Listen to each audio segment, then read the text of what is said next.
Mi, mi, mi, mi, mi, mi, mi, mi, mi.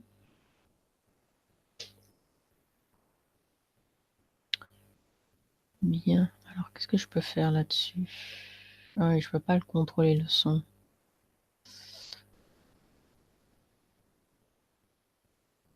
Mais je peux partager l'écran. Voilà, c'est ça que je veux. Voilà, je suis sur les réseaux. Tahiti Bob.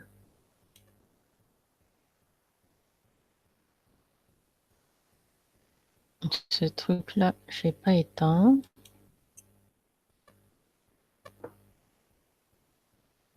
Voilà.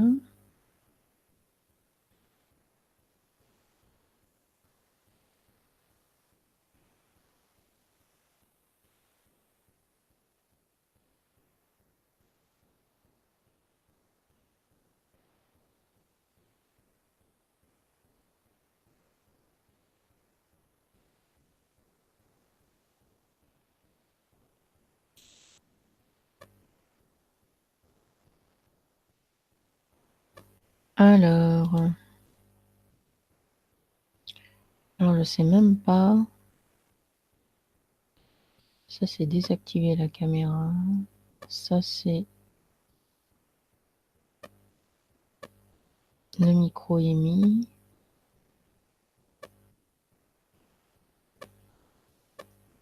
La bande passante est bonne.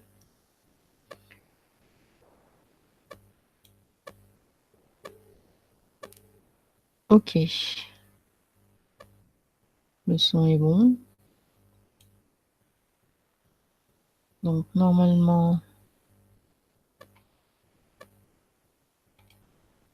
Voilà. Mais bon, tout d'abord, je voudrais commencer par un message aux médias, donc les journaux, les plateaux télé.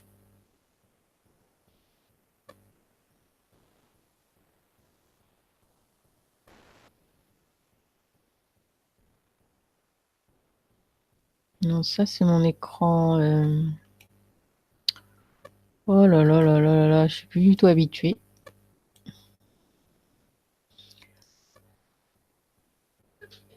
Alors, ça, c'est mon écran Hangout. Ça, c'est... Ah oui, l'écran de partage.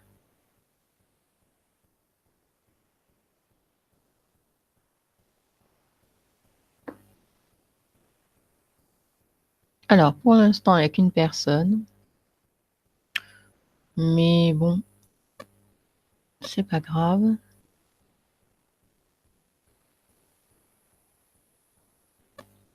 Comme je ne sais pas si on m'entend bien,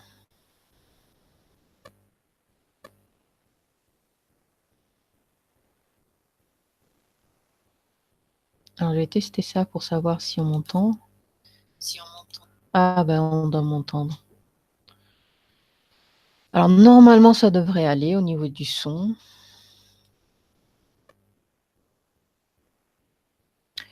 Alors, je voulais juste parler de deux petites choses qui me semblent un peu étranges en ce moment et qui se produisent pas en même temps, mais plus ou moins en même temps. C'est l'histoire de ce qui s'est passé le 31 octobre. Voilà. Ça s'appelle la purge d'Halloween. J'ai trouvé ça sur la chaîne de Parlons peu et parlons bien. Parlons peu et bien, un truc comme ça. Voilà, où il a trouvé, je n'ai pas trouvé la vidéo, je ne sais pas où il faut aller pour trouver la vidéo, hein, enfin, j'ai pas beaucoup cherché non plus, hein. Mais voilà, il a quand même la vidéo et je voulais vous la faire partager. Elle est là. Alors, l'histoire d'abord de cette purge, c'est que il paraît que un jeune, je ne sais plus sur quel, soit sur Facebook ou Instagram ou autre chose, a demandé, voilà, à ce qu'on attaque des policiers le soir du 31 octobre. il y a eu quelques échauffourées, d'après ce qu'on voit sur les vidéos. Et ce gamin, il m'a rappelé un personnage des Simpsons qui s'appelle Tahiti Bob. Voilà.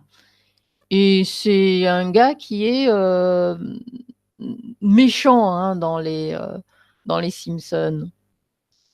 Alors le voilà. Et regardez bien son attitude, la façon dont il parle, sa tranquillité d'esprit. C'est très étrange pour un. J'ai l'impression il doit avoir entre 16 et 18 ans, 20 ans à tout casser, hein. Et il est passé en garde à vue et tout. Il a un avocat.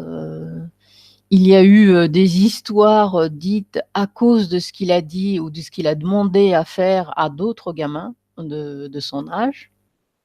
Mais il est tranquille dans la voiture. Et c'est ce qui me semble un petit peu bizarre. De lama frisé, de l'abruti qui a lancé tout ce bordel.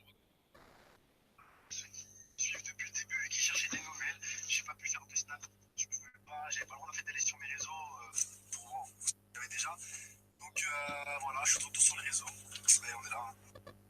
Mais bon, tout d'abord, je voudrais commencer par un message aux médias, donc les journaux, les plateaux télé, tous ceux qui ont essayé de me contacter et contacter ma famille. Donc sachez un truc, le seul en ce moment même qui peut répondre à vos questions, ce sera mon avocat, Maître Gallo. Donc voilà, c'est la seule fois où je vais parler de cette histoire sur mon Snap. Je pourrais répondre à rien. Donc le seul qui pourra vous être efficace dans cette histoire, c'est mon avocat, Maître Gallo. J'espère que ce sera compris. Mais bon, j'aimerais aussi remercier, faire un gros big up à tous ceux qui me soutiennent, ceux qui disent voilà, c'est parti d'une blague, le pauvre, nani, nana, enfin bref, tous ceux qui me soutiennent, tous mes amis, mamie, tous ceux qui me suivaient sur Snap depuis le début et qui me donnent de la force. Franchement, je vous remercie beaucoup, gros big up à vous, ça me fait super plaisir. Et voilà, on est là comme vous voyez, j'ai le sourire, hein, tout va bien, on est ensemble. Bon, en tout cas, ceux qui me posent des questions sur la purge, me dire pourquoi t'as fait ça et tout, sachez un truc, en fait, moi j'ai absolument rien fait. Mais voilà, comme j'étais en garde à vue, en fait, j'ai pas pu m'exprimer. Ouais. Du coup, on a eu le temps d'inventer beaucoup de trucs sur moi, tout ça, tout ça. Donc, moi, je préfère pas en parler pour l'instant. En fait, je peux pas en parler. Mais tout sera dit en temps et en heure et vous verrez toute la vérité. Donc, tous ceux qui croient que je suis un monstre, ce genre de choses, oubliez, c'est pas vrai, vous allez le voir tout ça. Mais bon.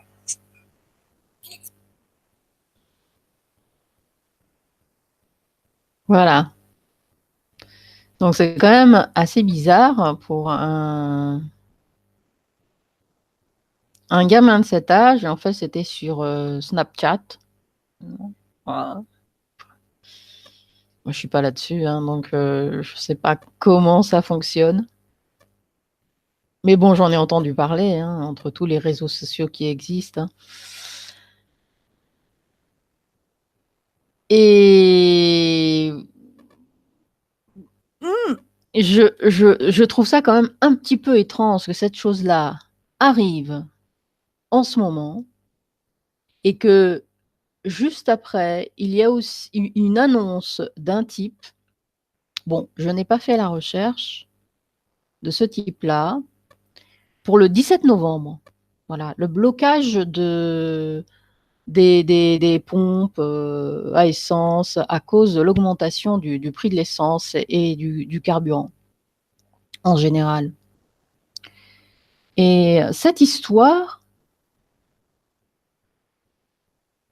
nous est présentée par les médias parce qu'elle a été médiatisée, hein. Donc c'est qui est pour moi bizarre qu'on prenne cet appel de quelqu'un sur les réseaux sociaux, je crois que c'était sur Facebook.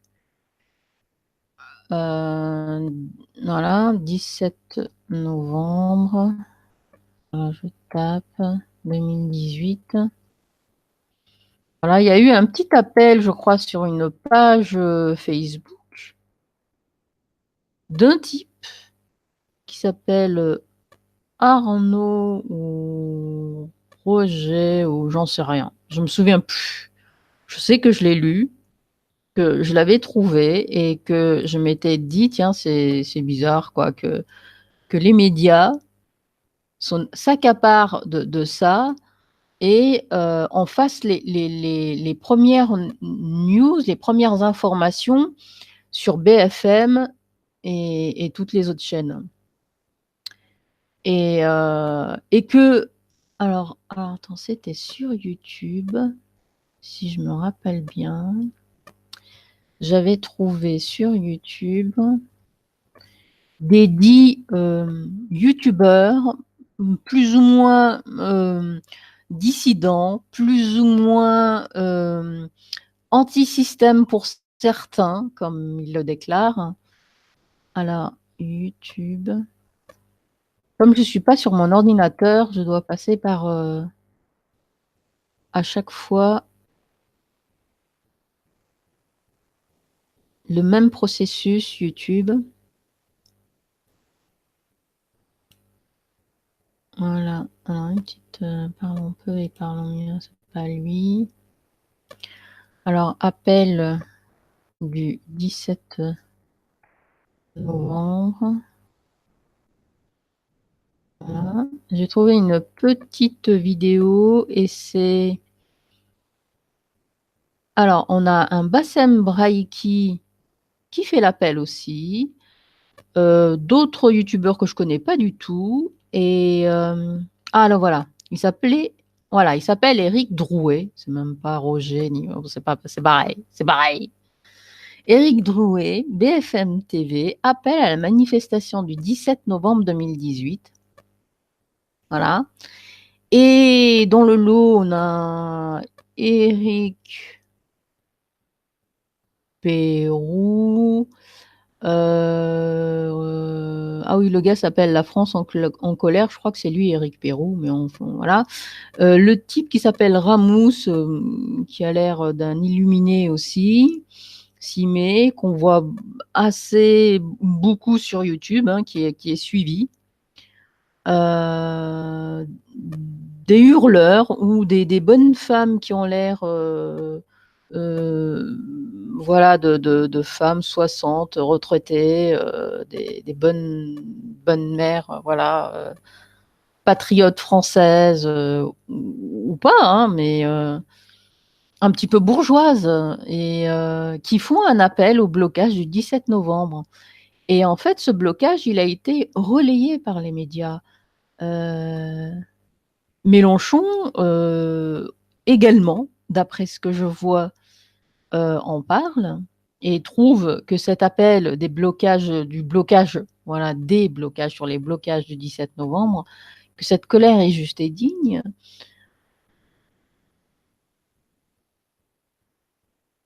Et moi, ça me... Et bien sûr, on a une autre partie de ces youtubeurs qui, bon, qui est contre. Il y a les pour et les contre. Il y en a qui savent pas. Il y en a qui vont le faire quand même, en soutenant parce qu'on sait jamais. Mais je trouve ça très perturbant, très étrange que tout cela arrive, euh, que des gens qui n'ont l'air de rien, bon, ça peut être vrai, hein, sont relayés par les médias comme ça, tout d'un coup, et que ça fasse écho sur la toile YouTube et ailleurs, hein.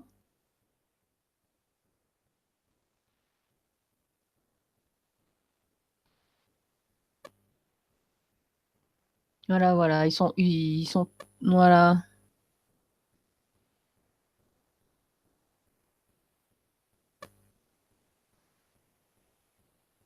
entre ceux qui disent de se mobiliser et ceux qui disent que ça ne sert à rien.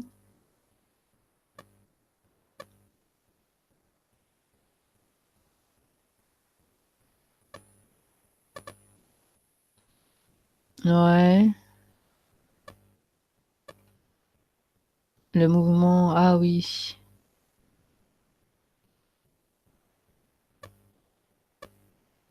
Ah oui, Morgan Priest aussi s'y met. Bon, je vais pas vérifier sur les sites dits dissidents qui regroupent beaucoup de gens, hein. J'avais pas envie. J'ai un peu la flemme en ce moment. J'ai beaucoup trop de trucs en tête pour m'occuper de ça. Mais quand j'ai vu que ces deux événements étaient relayés par les médias, c'est bien étrange. Parce que c'est pas un mot d'ordre qui a été donné par des syndicats, par des partis politiques pour être autant médiatisé. C'est juste un gars sur sa page Facebook, le voilà.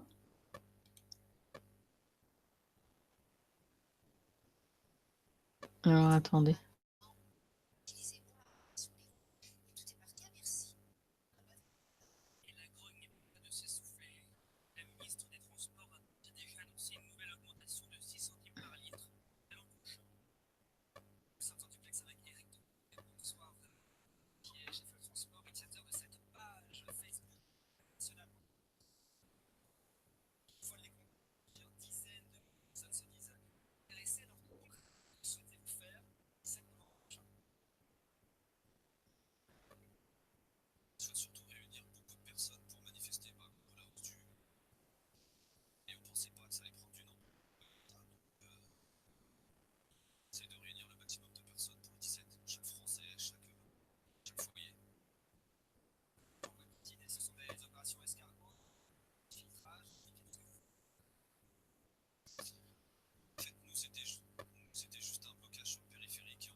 Voilà.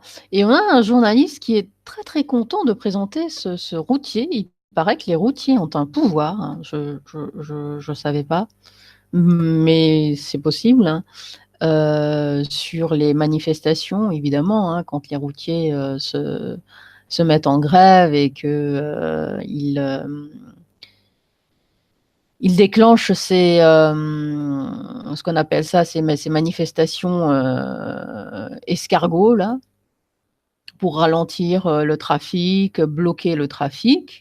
C'est vrai que ça a un impact sur les routes, mais quand même que ça devienne aussi, aussi étalé dans toute la France et repris par beaucoup de gens, c'est un peu étonnant. Et de voir ce journaliste très heureux quand même de mettre en avant ce routier, et surtout mettant les mots dans la bouche de ce routier, hein. C'est un mouvement populaire, hein, ce n'est pas et l'autre qui reprend: «Non, non, non, c'est un mouvement populaire», et cetera.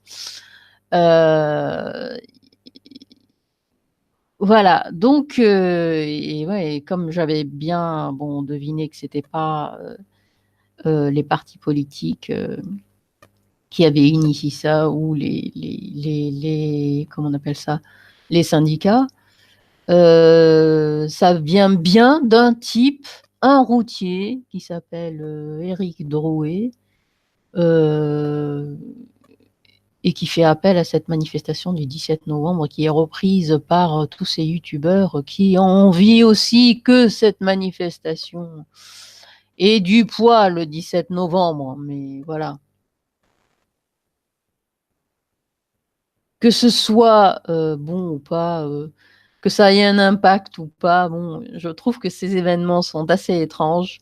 Entre Tahiti Bob, qui devient un leader de la petite jeunesse française, hein, dans toutes les villes de France, il y a eu quelques petites échauffourées, hein, mais on voit pas grand-chose. Hein, on voit juste des prises de vue faites par même pas des caméras, même pas, parce que moi je n'ai pas vu de caméra, c'est juste toujours les mêmes prises de vue, un peu étranges, un peu floues, qui nous donnent pas vraiment d'informations sur ce qui s'est vraiment passé,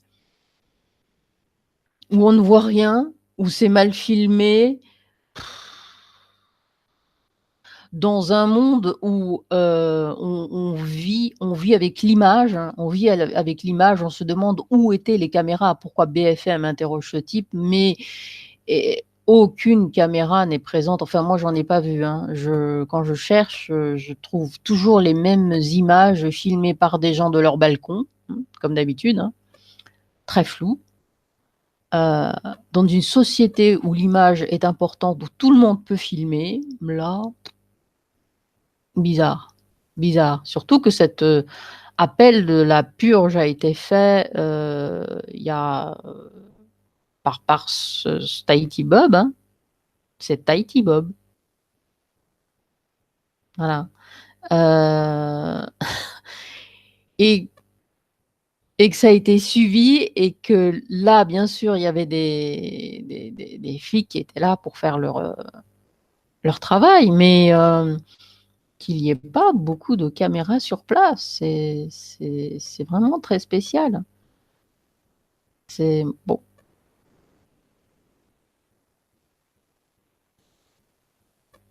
Je sais plus ce que c'est que le journalisme, hein, aujourd'hui.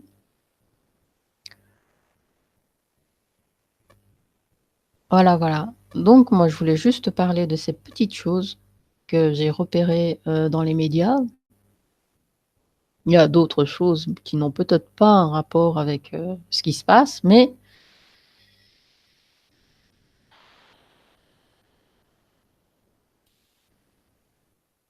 voilà. Bon, alors, j'ai regardé, là, je suis sur ma deuxième chaîne parce que ma première chaîne a été bloquée par YouTube. Je pense que c'est pour 3 mois. Parce que j'ai eu, ça aussi c'est une petite étrangeté qui se passe sur YouTube avec ses droits d'auteur. J'ai utilisé plusieurs musiques déjà qui n'étaient pas les miennes. Là, je suis sur ma deuxième chaîne. J'ai utilisé plusieurs musiques, mais bon, moi jamais, voilà, bloqué, hein. Je fais pas ces petites vidéos pour faire de l'argent, je suis pas monétisée. Et j'ai fait un streaming d'un film qui s'appelle L'homme à la caméra, qui est dans le domaine public, c'est-à-dire que l'on peut utiliser ce film-là en diffusion et sans monétiser.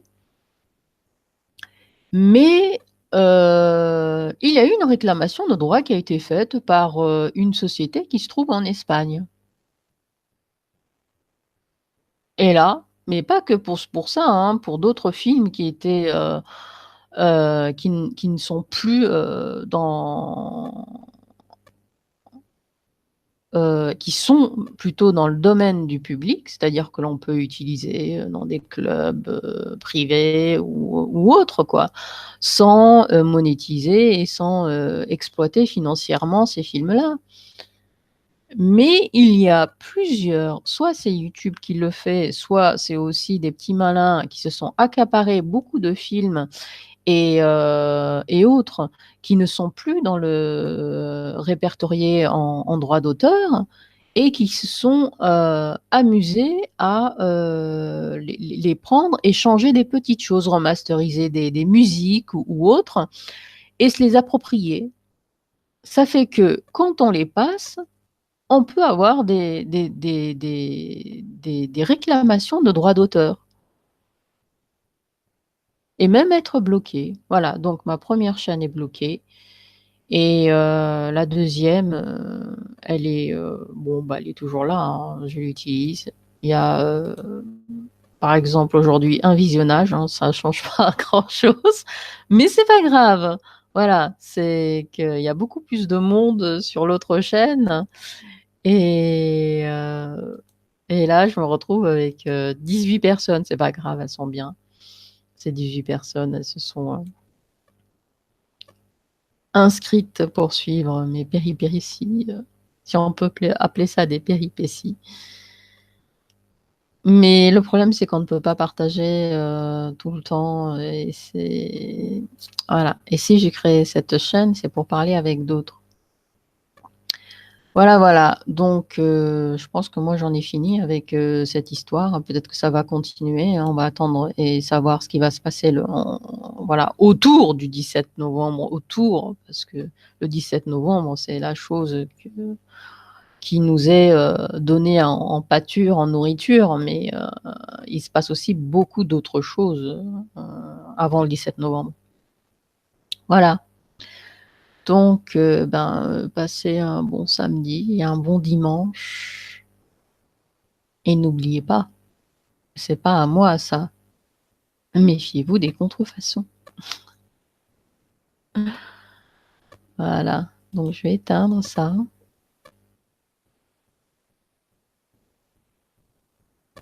Mince, masquer ce truc-là. Et voilà.